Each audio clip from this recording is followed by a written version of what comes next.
What's up, my name is Technobo here for Troubleshoot and welcome back to another quick video.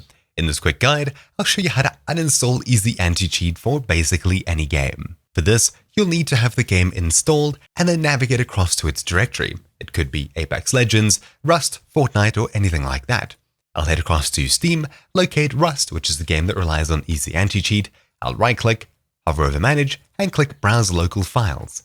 Inside of the folder here, or any games folder, you may find an EasyAntiCheat folder containing the installer that we can run to uninstall it.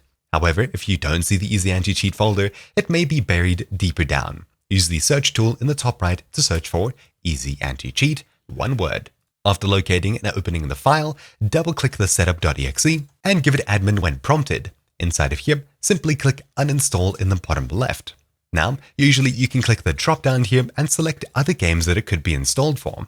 For some reason, sometimes it shows you the game's name, sometimes it shows you a number next to it. I would assume 473 is Apex, as that's the only other game I've played on my computer with EasyAntiCheat. It could be Gears 5, maybe, I'm not too sure. Anyways, you'll need to have an installer on your computer from one of these games in order for it to work. So locate the correct game, uninstall, and we're basically done here.